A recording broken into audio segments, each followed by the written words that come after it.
Hello દોસ્તો, સ્વાગત છે તમારું પ્રોપર્ટી માસ્ટર શોમાં. સુરત કાપડ ઉદ્યોગ અને ડાયમંડ ઉદ્યોગમાં વિશ્વ પ્રસિદ્ધ થઈ રહ્યું છે.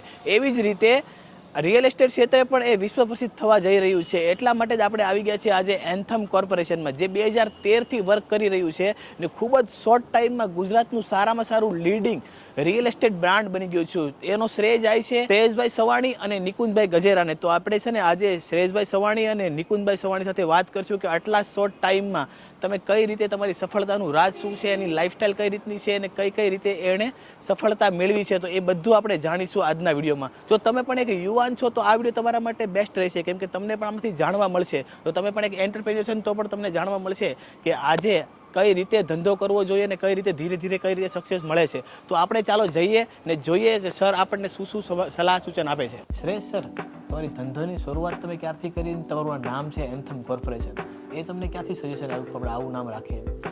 આપણે 2013ની અંદર એન્થમની સ્થાપના કરી અને 2013માં જ્યારે અમારી ઉંમર પણ નાની હોય ત્યારે અમારે કોઈ વિશ્વસનીય નામ કે અમને જે ગમતી એક કંપની છે એ કંપની જેવું નામ અમારે લેવું હતું.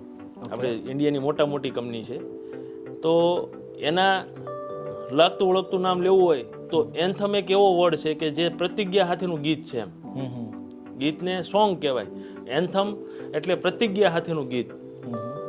એના પરથી અમે એન્થમનું નામ સિલેક્ટ કરેલું.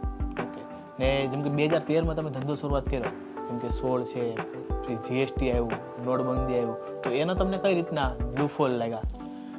નો ડાઉટ, પણ જ્યારે લૂપહોલ્સ કોના માટે હોય કે જેને આપણે કહેવાય ને એન્ટરપ્રેન્યોર માટે લૂપહોલ્સ ન હોય, એ એક મોકો હોય.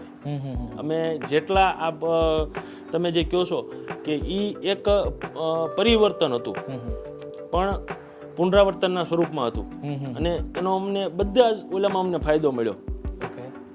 નોટબંધી હતી તો નોટબંધીની અંદર તે કઈ રીતે ફાયદો લઈ શકાય તો એનું ઉપર અમે ઓલું કર્યું અને ફાયદો લીધો. જીએસટીની અંદર માર્કેટ બધાને એવું હતું કે ડાઉન જશે તો એમાંય તમને ફાયદો મળ્યો, કોરોનામાંય ફાયદો મળ્યો. એટલે આફતને તમે અવસરમાં કન્વર્ટ કર્યું. હા, ઓકે. ને બીજું એવું છે કે આપણે ધંધાની શરૂઆત કરી ત્યારે ઘણા તમને જેમ કે માર્કેટમાં તો ઘણા જાયન્ટો હતા, એટલે આટલી મોટી કોમ્પિટિશનમાં ટકી રહેવા માટે તમારો સક્સેસ મંત્ર શું છે? જે આપણા અત્યારે કેવું છે, આ પોડકાસ્ટ છે ને આપણા યુવાનો બી જોવે છે, તો કેવું છે કે એ યુવાનોને ખબર પડે કે તમારી જર્ની કઈ રીતની છે ને એ લોકોને બી બિઝનેસ ચાલુ કરવો હોય તો એને બી માર્ગદર્શન મળે. કે અમારી બેકગ્રાઉન્ડ પહેલેથી મજબૂત રિયલ એસ્ટેટમાં હતું પણ અમને ટૂંક સમય માટે સ્ટ્રગલ કરવા માટે મૂકેલા. ઓકે. તો બેકગ્રાઉન્ડનો ઉપયોગ સહી સમય પર સારી રીતે કર્યો. અને રહી વાત જાયન્ટની, તો ઓલું કહે ને કે ઝાડ એક મોટું થાય પછી કરમાય, તો એમ બધાના સમય હોય. આપણે આપણું નીતિમત્તાથી કામ કરવાનું. તમે એક ઇંગ્લિશમાં કહેવત છે, loyalty is very expensive and cheap people can't afford it. તો તમે લોયલ્ટી પકડી રાખો, નીતિમત્તા પકડી રાખો તો તમારે સમય નો ડાઉટ વધારે લાગે પણ સક્સેસ 100% મળે. આટલા ઓછા સમયમાં તમે એટલા બધા પ્રોજેક્ટ સક્સેસફુલી લર્ન કરી રહ્યા છો, એની પાછળનું કારણ? એની પાછળનું આખું કારણ હું મારી ટીમને આપીશ. જે ટીમ 24 કલાક કામ કરે છે, 365 દિવસ. એન્થમ 2013 પછી ક્યારેય રજા નથી રાખી. અને બીજા નંબરમાં અમારા કોઈ પાર્ટનરના ફોન બંધ નથી હોતા, અમારા સ્ટાફના પણ ફોન બંધ નથી હોતા. અને ટીમ એટલી મજબૂત કે 24 કલાક કામ કરે, જ્યારે જરૂર પડે તે 24 કલાક કામ કરે. તો એ આખો શ્રેય હું એને આપીશ. પછી તમે જેમ કે કીધું તમારું એટલું બધું બિઝી શેડ્યુલ હોય તો તમારા ફેમિલીનો સાથ ને સપોર્ટ કેવો છે? ફેમિલીનો સપોર્ટ ન હોય તો આઈ થિંક કાંઈ ન થઈ શકે. ફૂલ સપોર્ટ, ફેમિલીના સપોર્ટના લીધે જ તે, એના બલિદાનના લીધે કે છોકરાઓ નાના હોય તો એને સમયની જરૂર હોય કે ભાઈ સાથે બાળપણ એનું આપણે જોઈ, એ ન જોઈ શકાણું હોય. પણ એ કહે ને કે સલ્તનતે બલિદાન માગતી છે, એ ટાઈપનું. એમ બીજું એમ કે અત્યારે તમારા જે પ્રોજેક્ટ ચાલે છે એમાં કોઈ આઇકોનિક પ્રોજેક્ટ જેની રિયલ એસ્ટેટને ઊંચાઈ ઉપર લઈ જાય? અત્યારે હાલમાં જ આપણે પ્રોજેક્ટ ભટારમાં લોન્ચ કર્યો છે કે જે આપણા સિટીના હાર્ટમાં છે અને ખૂબ મોટા એરિયામાં છે, કે જે આપણે ફર્નિચર છે કે પછી કોઈ પણ ટેક્સટાઇલના યુનિટ માટે તો એ એક આઇકોનિક પ્રોજેક્ટ રહેશે. બીજા નંબરના પ્રોજેક્ટમાં અમારા ટેક્સટાઇલ પાર્ક ને મલ્ટી બિઝનેસ પાર્ક ને એ લોકો છે, એ પ્રોજેક્ટ છે તો તે પણ બુલેટ ટ્રેનની બાજુમાં અને DFCC કોરિડોરના સ્ટેશનની બાજુમાં છે. એ પણ એક સમયે આઇકોનિક થી વધારે સાબિત થાય. ઓકે, ને તમારા અત્યારે તમારું સુરતમાં પ્રોજેક્ટ છે, તમે સુરત બહાર ગુજરાતમાં ને વર્લ્ડ મતલબ એક્સપાન્ડ કરવા માંગો છો કે નહીં? એ અમારો પરિવાર ખૂબ મોટો છે, એટલે બધાના હવે વિચાર છે કે બધા અલગ અલગ દિશામાં જાય. ઓકે, ને જો અત્યારનું રિયલ એસ્ટેટની વાત કરીએ તો લોકો છે ને, પહેલા રિયલ એસ્ટેટની વાત આવે ને ઓલ ઓવર વર્લ્ડમાં, તો અત્યારે દુબઈ તરફ વધારે લોકો જઈ રહ્યા છે. મતલબ 100% ઇન્ફ્રાસ્ટ્રક્ચર છે, ડેવલપમેન્ટ છે, એવું તો એવું ઇન્ફ્રાસ્ટ્રક્ચર ને એવું ડેવલપમેન્ટ તમે સુરતમાં કયા લેવલે જોઈ શકો છો કે એન્થમ કોર્પોરેશનનો એમાં મહત્વનો ફાળો હોય? ઇન્ડિયા અત્યારે વિકાસશીલ દેશ છે અને દુબઈ વિકસિત દેશ છે. સાચી વાત છે. તો એને સમય લાગશે પણ થશે. એન્થમ કોર્પોરેશન છે તો એને કયા લેવલે લઈ જવાનું છે? તમે બી એવું વિચાર્યું છે ને કે તમારું કે પેલું હોય ને, આપણે કહેવાય ને કે ભાઈ આપણું વિઝન છે, આપણી એક લેગેસી છે કે આપણે એવું પ્રોજેક્ટ બનાવીએ કે જે ક્યાંય વર્લ્ડમાં એ રીતનું હોય કે ભાઈ દુબઈને કમ્પેરિઝન કરતો હોય અથવા દુબઈથી બી સારો બનાવીએ. એક સમય એવો આવશે કે સુરત કે ઇન્ડિયા દુબઈ જેવું જ બનશે. ઓકે, ને અત્યારે લોકો દુબઈમાં ઇન્વેસ્ટમેન્ટ કરી રહ્યા છે, તો એને ત્યાં ઇન્વેસ્ટમેન્ટ કરે છે ને આપણે સુરતમાં અથવા ઇન્ડિયામાં ઇન્વેસ્ટમેન્ટ કરવું હોય તો તમે ક્યાં વિચારો છો કે ફ્યુચરમાં તમને ગ્રોથ ક્યાં જોવા મળશે વધારે? 110% હું તો ઇન્ડિયા જ કહીશ ને સુરત જ કહીશ. રીઝન કે તમારે બીજાના કન્ટ્રીમાં જવાનું, બીજાના નોર્મ્સ પ્રમાણે ચાલવાનું. બીજા નંબરમાં કે અહીંયા તમે સુરતની અંદર પ્રોપર્ટી લ્યો તો તમે એને ફિઝિકલી ટચ કરી શકો, જોઈ શકો, એનો યુઝ કરવો હોય તો થઈ શકે.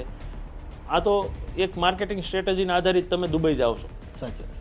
ત્યાં જેટલો તમને બેનિફિટ મળશે એટલો જ અહીંયા મળશે. હું એમ કહું કે નો ડાઉટ દુબઈને ઇન્ડિયાની વાત નથી કરતા, રિયલ એસ્ટેટમાં કે તમારે કોઈ પણ પ્રોપર્ટીનું લેવું હોય તો લઈ લો. મારી ટેગ લાઈન જ છે એવું ગણી ના લો કે બધી વસ્તુ પેદા થાય, જમીન પેદા નહીં થાય. જમીન મેન્યુફેક્ચર કોઈ પણ જગ્યાએ લઈ લો, પણ પહેલો તમારે પ્રાયોરિટી આપી હોય તો તમારે સુરતને જ આપવી પડે. તમે સુરતમાં રહેતા હોય અને યસ તમે બહારના ઓલામાં છો કે તમે બહારના કોઈ સ્ટેટમાં છો તો સુરત જેવું શાંત, સિક્યોર દુબઈ જ છે. બીજું કે આપણા એન્થમ ગ્રુપના ઘણા બધા પ્રોજેક્ટ છે, જો કોઈ નાનો ઇન્વેસ્ટર હોય છે એને એન્થમ ગ્રુપમાં લેવું હોય તો કઈ જગ્યાએ લઈ શકે? એન્થમ ગ્રુપ પાસે 5-7 લાખ રૂપિયાથી લઈને 10 કરોડ સુધીના પ્લોટ અવેલેબલ છે.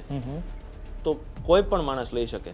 આપણે એન્થમ સિટી છે, એન્થમ લેક સિટી છે જે દેવદમાં છે, પેલું બોણાદમાં હતું, તો ત્યાં ઇન્વેસ્ટ કરી શકે. અત્યારે તમારા કેટલા પ્રોજેક્ટ છે રનિંગ ચાલી રહ્યા છે? હાલે રનિંગ 80 ની આસપાસ હશે. 80 પ્રોજેક્ટ. 80 પ્રોજેક્ટ. અને બીજું એમ કહેતો કે સુરત છે, સુરતને રિયલ એસ્ટેટની દ્રષ્ટિએ તમે કઈ જગ્યા પર લઈ જવા માંગો છો? આમ કોઈની સરખામણી તો ન કરાય, પણ દુબઈ સ્ટાઇલ. આમ નહીં, કેવું આપણું કોઈ વિઝન તો હોય ને કે લેગેસી હોય આપણી. જેમ કે તમારે કેમ કીધું કે આપણે નીતિમત્તાને ધ્યાનમાં રાખી ને તમે કામ કરો છો, કે નીતિમત્તા એ તમારું બેસ્ટ પેલું છે કે ભાઈ નીતિ ચૂકીને કામ નથી કરતા, આપણે નીતિમત્તાને ધ્યાનમાં રાખીને કામ કરી છે એટલે તમે એટલા સક્સેસફુલી થયા છો. એટલા માટે તેમ કે તમારે અમુક હોય ને કે ભાઈ વિઝન હોય કે આપણે આ ટાઈપનું રિયલ એસ્ટેટને લઈ જવું છે. કે લોકો અત્યારે જેમ કે દુબઈ તરફ નજર કરી રહ્યા છે ને, તો એક સમય એવો હોય કે ભાઈ વર્લ્ડના લોકો સુરત તરફ નજર કરી રહ્યા. ગવર્મેન્ટ અને અહીંના ડેવલપર પણ સુરતને દુબઈ જેવું જ બનાવવા માંગે છે કે સિંગાપોર જેવું બનાવવા માંગે છે. અને અમે પણ એઝ અ ડેવલપર તરીકે મારું ગમતું સિટી કોઈ હોય, સુરત પેલો પ્રાયોરિટી, પણ સેકન્ડરી હોય તો દુબઈ છે, તો હું દુબઈ જેવું જ બનાવવા માંગીશ. ઓકે, ને તમને આમાં ગવર્મેન્ટ તરફથી બેનિફિટ ઘણીવાર કેવું હોય, બહારના દુબઈના લોકો હોય છે કે નહીં, તો દુબઈમાં કેવું હોય છે કે એ લોકોને ગવર્મેન્ટનો બહુ બેનિફિટ હોય છે. તો આપણા જેમ કે પ્રોજેક્ટ હોય છે એમાં ઘણા બધા વસ્તુ આવતી, જેમ કે એને પ્લાન છે, બધા પ્લાન હોય છે, તેમાં ગવર્મેન્ટનો સપોર્ટ કેવો હોય છે? ગવર્મેન્ટનો સપોર્ટ અત્યારે તમને કહું ને તો આખું અત્યારે ઇકોસિસ્ટમ થઈ ગઈ છે. અને આવી સિસ્ટમ દુબઈમાં જેવી સિસ્ટમ છે ને કે જે તમારે સ્પીડમાં એને પ્લાન પાસે આ છે તે છે કે તમારે લેવું હોય તો તમને જે પ્રમાણે સ્પીડમાં થાય એવું જ સુરતની અંદર થઈ રહ્યું છે. તો તમારે દુબઈ જવાની જરૂર જ નથી. એક કહેવાય ને કે ઓલું આપણે એક આફ્રિકન કન્ટ્રી હતી, એમાં આપણા ઘણા ગુજરાતીઓ કામ કરતા હતા અને ઘણા એના બિઝનેસ હતા. તો એક જ દિવસની અંદર આખું ઝીરો થઈ ગયેલું. એવું થવાના ચાન્સીસ છે નહીં હવે, પણ એવું થઈ શકે. ઓકે, સુરતનું એવું નહીં થાય. બીજું એમ કહું છું કે તમારો રિસ્ક લેવાનો ફેક્ટર બહુ વધારે છે. આ રિસ્ક લેવાનું તમે ક્યાંથી શીખ્યા? આ તો ભાઈ લોહીમાં હોય. આમાં કોઈ સ્કૂલમાં કે કોલેજમાં નહીં ઓલું હોય, આ તો લોહીમાં જ તે હોય છે. પણ કેવું હોય છે કે તમે રિસ્ક લેશો તો કાંઈ તમને એવું લાગે છે, ડર લાગે છે? જે આપણા રૂટ્સ હોય એ અમારા રૂટ્સ 2013થી, એટલે 2013થી આની સિવાય અમે કોઈ બિઝનેસ કર્યો જ નથી. તો અમારું આ જે રિસ્ક હોય ને, કેલ્ક્યુલેટેડ રિસ્ક હોય. કેલ્ક્યુલેટેડ રિસ્ક લો તમારે ક્યારેક કાંઈ વાંધો હોતો જ નથી. પણ યસ, તમે આ બિઝનેસમાં કાંઈ છો જ નહીં અને સીધું તમે કોઈ પણ રિસ્ક લઈ લો તો તમારી રિસ્ક ગણાય. આની રિસ્કનું અમને અમારી બધી આની અંદર કોઈ પણ રિસ્કની અંદર નીકળવાના 4 પાસા અમને ખબર હોય છે પહેલેથી, એટલે આઈ થિંક બીજા માટે આ રિસ્ક હોય, અમારા માટે રિસ્ક નહીં હોય, બિઝનેસ હોય. જોયું દર્શક મિત્રો, પૂરું પ્લાનિંગથી આ લોકો કરે છે, એટલે એવું નહીં કે ખાલી રિસ્ક જ લે છે, એ પૂરું કેલ્ક્યુલેટેડ રિસ્ક લેતા હોય છે. એટલે ફ્યુચરમાં એની પાસે 4 રસ્તા બી હોય છે કે આ રસ્તો નહીં ચાલે તો આ રસ્તા પરથી નીકળી જશે. એટલા માટે જ એન્થમ કોર્પોરેશન આટલું સક્સેસફુલી છે. તમને આ પોડકાસ્ટ સારો લાગ્યો હોય તો અમારી ચેનલને ફોલો કરવાનું ભૂલતા નહીં, ને આવા પોડકાસ્ટ અને લાઇફસ્ટાઇલના વિડીયો અમે લાવતા રહીશું, જેથી છે ને આજની યુવા પેઢીને કંઈક શીખવા મળે.